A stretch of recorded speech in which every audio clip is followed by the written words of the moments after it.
ऐसा कहा जाता है कि अगर किसी को जन्नत देखना है तो उसे एक बार दुबई जाना चाहिए। वहाँ की ऊंची ऊंची बिल्डिंग्स, वहाँ की दौलत, टूरिस्ट प्लेसेस और उसकी लग्जरियस लाइफस्टाइल पूरे वर्ल्ड के लोगों को अपनी तरफ अट्रैक्ट करती है। दुबई में ऐसे भी एटीएम्स लगे हैं जहाँ से सोना निकलता है।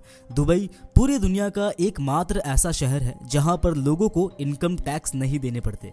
जी हाँ, ये देश पूरी तरह से टैक्स फ्री देश है।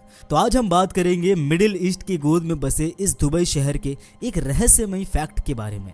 साल 2003 में दुबई के प्राइम मिनिस्टर शेख मोहम्मद बिन राशिद अल मुख्तर द्वारा जो समुद्र के बीच आर्टिफिशियल आइलैंड का प्रोजेक्ट बनाना शुरू किया गया था, वो आखिर बीच में ही अधूरा क्यों छोड़ दिया गया। तो आखिर इसके पीछे के कारण क्या होंगे, ये जानेंगे हम आज के इस वीडियो में। दुनिया के सबसे बड़े आर्टिफिशियल आइलैंड जो कि दुबई के मैन मेड आइलैंड है, उनका कंस्ट्रक्शन शुरू हुए 20 साल हो चुके हैं। आइलैंड को अभी तक पूरा नहीं किया गया है और प्रोजेक्ट को बीच में ही छोड़ दिया गया है। समुद्र अपनी जगह पर वापस आ रही है, फिर भी दुबई हार नहीं मान रहा और उसे विश्वास है कि देर से ही सही पर उसका सपना सच जरूर होगा। दुबई कई सारे असंभव दिखने वाले कामों को इतनी सक्सेसफुली कर चुका है कि आज वो पूरी दुनिया के लिए एक मिसाल बन गया है। पिछले 30 सालों में इसने इतनी तेजी से खुद को प्रोग्रेस किया है जिसे किसी को भी उम्मीद नहीं थी। क्रूड ऑयल यानी कि कच्चा तेल के खजाने ने दुबई को इतना ज्यादा अमीर बना दिया कि उसकी गिनती दुनिया के सबसे अमीर जगहों में होने लगी। लेकिन दुबई को इस चीज का एहसास था कि उसकी अमीरी तब तक ही चलेगी जब तक उसके पास कच्चा तेल का भंडार है, और इसलिए दुबई ने अपने सोर्स ऑफ इनकम को सिर्फ कच्चे तेल पर न सीमित रखते हुए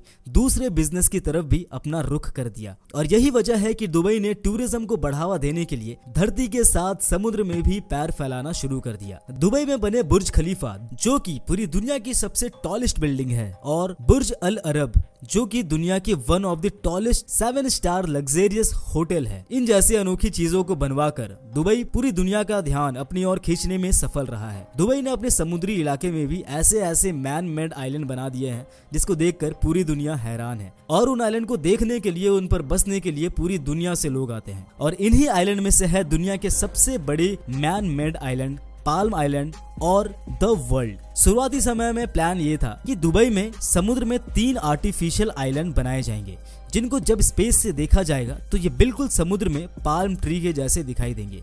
ये 3 आर्टिफिशियल आइलैंड के नाम हैं पाल्म जुमेरा, पाल्म जबल अली और पाल्म डेरा। 2001 में सबसे पहले प्लान्ड आइलैंड में से पाल्म जुमेरा पर काम शुरू किया गया क्योंकि ये बाकी 2 आइलैंड या इन तीनों में से सबसे छोटा था। पाल्म जुमेरा का प्रोजेक्ट $12 बिलियन का था जो कि 6 साल की मेहनत के बाद यानी 2007 में बहुत ही सक्सेसफुली तरीके से बनकर तैयार किया गया। इन आइलैंड को बनाने के पीछे की वजह दुबई के समुद्र तट को बढ़ाना था, क्योंकि बढ़ते टूरिस्ट की वजह से बीचेस भी कम पड़ रहे थे।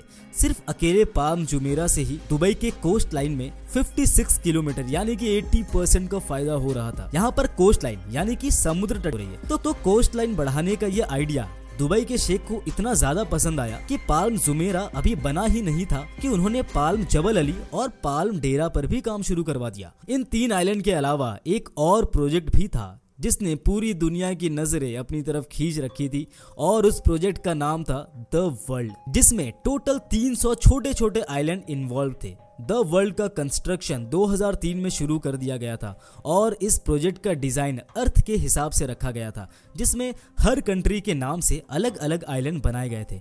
तो दोस्तों, हमने ये तो जान लिया कि आइलैंड के बनाने के पीछे का कारण क्या था और उन्हें कैसे बनाया गया था। तो अब हम जानते हैं इस प्रोजेक्ट की फेलियर की कहानी। इस प्रोजेक्ट के फेल होने के 1-2 कारण नहीं बल्कि अनेक कारण हैं, जिसके बारे में चलिए हम बारी बारी से बात करते हैं। द वर्ल्ड आइलैंड के फेलियर में सबसे पहला रीजन इसका डिजाइन है। जितने भी इन्वेस्टर थे सबको ये उम्मीद थी कि इस प्रोजेक्ट का डिजाइन अर्थ के मैप के हिसाब से रखे जाएंगे, लेकिन प्रोजेक्ट कंप्लीट होने के बाद ये अर्थ के डिजाइन से काफी अलग निकला, जिससे इन्वेस्टर काफी ज्यादा डिसअपॉइंट हुए। पर क्या द वर्ल्ड के पीछे सिर्फ डिजाइन में चेंज होना ही एक लौता रीजन था? जी नहीं, इसके पीछे एक और कारण ये भी था कि 2008 में द वर्ल्ड लॉन्च रखी गई, जिसमें पूरी दुबई को फायरवर्क से रोशन किया गया, लेकिन जितना पैसा इस लॉन्च इवेंट में बहाया गया था वो सारे के सारे वेस्ट प्रूव हुए, क्योंकि उस वक्त पूरी दुनिया को ग्लोबल फाइनेंशियल क्राइसिस घेर रखा था, और इस क्राइसिस की वजह से न सिर्फ वर्ल्ड आइलैंड बल्कि पूरी दुबई की प्रॉपर्टीज की रेट्स जमीन पर गिर गई थी। फाइनेंशियल क्राइसिस की वजह से जिन लोगों ने भी यहाँ आइलैंड खरीद रखे थे उन्होंने भी यहाँ कंस्ट्रक्शन का काम नहीं करवाया। प्रोजेक्ट के फेल होने का पीछे का दूसरा कारण the oil and financial crisis. जैसे कि थोड़ी देर पहले हमने बात की कि साल 2008 में पूरी वर्ल्ड में फाइनेंशियल क्राइसिस चल रही थी और साथ ही साथ 2014 में आए ऑयल क्राइसिस की वजह से तेल की कीमतों में गिरावट आई, जो कि दुबई शहर की इकोनॉमी की बैकबोन थी। उसने इस प्रोजेक्ट पे काफी नेगेटिव इम्पैक्ट डाला। तो वर्ल्ड में 300 आइलैंड बनाने के लिए समुद्र से निकाली गई रेत यानी बालू अब धीरे धीरे अपनी जगह पे वापस आ रही है। फरवरी 2010 में इंटरनेशनल स्पेस स्टेशन से ली गई फोटोग्राफ्स ने ये प्रूफ दिखाया एक्चुअल में पर्सियन गल्फ में पानी के स्तर बढ़ रहा था और इसलिए आइलैंड डूब रहे थे और गायब हो रहे थे। नासा से मिली जानकारी के मुताबिक पाल्म जुमेरा भी हर साल करीब 5 मिलीमीटर तक डूब रहा है। ये खबर जहां काफी खतरनाक थी, वहीं मीडिया ने इस न्यूज को फैलाकर लोगों का इस प्रोजेक्ट पर से विश्वास काफी कम कर दिया और जिसका नतीजा ये निकला कि ग्लोबल फाइनेंशियल क्राइसिस खत्म होने के बाद भी दुबई के दूसरे एरिया में तो बिजनेस ट्रैक पर आ गए, लेकिन द वर्ल्ड पर सॉइल एंड सैंड इरोजन की डर से किसी ने भी अपनी किस्मत नहीं आजमाई। आर्टिफिशियल आइलैंड का निर्माण मेनली रेत और चट्टान बिछाकर किया गया है। दुबई शहर चारों तरफ रेगिस्तान से घिरे होने के बावजूद आइलैंड के निर्माण के लिए समुद्र के भीतर मौजूद रेत का इस्तेमाल कर रहा था, जिससे उसकी कोस्ट लाइन पर काफी असर पड़ा था। हालांकि उसे ठीक करने के लिए कोस्ट लाइन पर आर्टिफिशियल दीवारें भी खड़ी की गई थी, लेकिन इन सब का कोई फायदा नहीं हुआ। और क्योंकि आज के डेट पर निकाली गई रेत वापस अपने लेवल पर आ रही है, जिसका नतीजा ये हुआ कि आइलैंड अब डूबने लगा है। अब आप सबने एक कहावत तो सुनी ही होगी, nature is the best gift of God. और अगर कोई प्रकृति के साथ खेलने की कोशिश करता है तो फिर प्रकृति भी उसे नहीं छोड़ती, और कुछ ऐसा ही दुबई के साथ भी हुआ। आर्टिफिशियल आइलैंड की खबर सुनकर और उनसे डिसअपॉइंट होकर सारे इन्वेस्टर्स अपने पैसे प्रोजेक्ट से निकालने लगे और ऐसा होते ही यूएई की सरकार ने सभी आइलैंड पे चल रहे काम को बंद करवा दिया। और अब करंट सिचुएशन ये है कि द वर्ल्ड पूरी तरह से बंद है। जो मजा द वर्ल्ड पे लोग एंजॉय करने की उम्मीद कर रहे थे वो पाल्म जुमेरा पर ऑलरेडी लोग कर रहे हैं। काफी फेमस सेलिब्रिटी ने पाल्म जुमेरा पर प्रॉपर्टीज ओन की है, जैसे कि भारतीय एक्टर शाहरुख खान, भारतीय actress Shilpa Shetty, footballer David Beckham और उनके साथ साथ काफी पॉपुलर नाम भी शामिल है। ऐसा नहीं है कि द वर्ल्ड आइलैंड पर किसी ने भी अपना घर नहीं बनाया है। द वर्ल्ड के 300 आइलैंड में से 9 आइलैंड पर डेवलपमेंट हो चुकी है, पर बाकी के 251 अब तक खाली पड़े हैं और धीरे धीरे समुद्र की लहरों के बीच डूबते जा रहे हैं। दुबई के शेख अपने इस नाकामी से अच्छी तरह वाकिफ है।